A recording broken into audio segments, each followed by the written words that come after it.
एकदम से 95 लाख से भी ज्यादा रिफ्यूजीज इंडिया के अंदर घुस आए और फिर इंडिया ने वो फैसला लिया जिसने साउथ एशिया का पूरा इतिहास बदल के रख दिया। तो 1947 के पार्टीशन के बाद पाकिस्तान एक कंट्री थी, लेकिन उसके दो अलग अलग पार्ट्स थे। वेस्ट पाकिस्तान आज का पाकिस्तान और ईस्ट पाकिस्तान आज का बांग्लादेश, और दोनों के बीच लगभग 1600 किलोमीटर की हमारी इंडियन टेरिटरी थी। ईस्ट पाकिस्तान की पॉपुलेशन ज्यादा थी, लगभग 55%, लेकिन पावर पूरी की पूरी वेस्ट पाकिस्तान के लीडर और मिलिट्री के पास थी, और इसलिए ईस्ट पाकिस्तान के साथ भेदभाव हो रहा था कल्चर, लैंग्वेज वगैरह को लेके।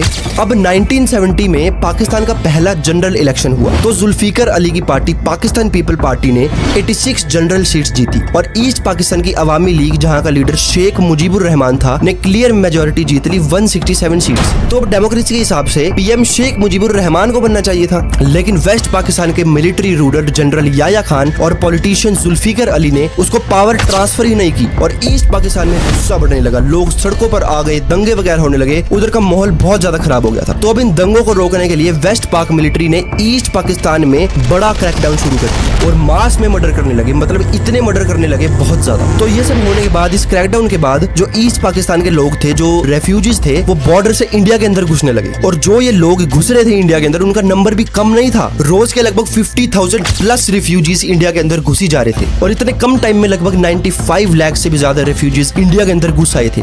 ये इंडिया के लिए सिर्फ एक ह्यूमैनिटेरियन क्राइसिस नहीं था, बल्कि नेशनल सिक्योरिटी और इकोनॉमी के लिए भी बहुत बड़ा बर्डन था। लगभग 700 से 800 मिलियन डॉलर इकोनॉमी बर्डन आ गया था। रेफ्यूजीज के नंबर डे बाय डे इतने ज्यादा बढ़ी जा रहे थे कि इंडिया का डेमोग्राफिक चेंज करने का डर बैठ गया था। अब क्योंकि ये बॉर्डर इतना बड़ा था, तो कुछ ना कुछ एक्शन तो लेना बहुत जरूरी था। तो इंडिया यूएन तक के पास गया, लेकिन कुछ बात नहीं बनी। तो अब एक्शन तो लेना ही था। तो फिर अप्रैल 1971 में पीएम इंदिरा गांधी ने सभी डिफेंस चीफ्स को बुलाकर मीटिंग की और कहा कुछ एक्शन लेना बहुत जरूरी है, नहीं तो इकोनॉमी में बहुत ज्यादा बर्डन आ जाएगा। चीफ्स ने कहा कि ये एक्शन को जीतने के लिए हमें टाइम चाहिए, तो अप्रैल 1971 की जगह हमें दिसंबर 1971 की वेट करनी पड़ेगी, तब पक्का शॉर्ट्स और विक्ट्री होगी। फिर पीएम गांधी मान गए और प्रिपरेशन करना शुरू कर दिया, और ये सब होने के बाद ऑपरेशन एक्स की शुरुआत हुई। A covert military operation planned to prepare and strengthen India's war strategy.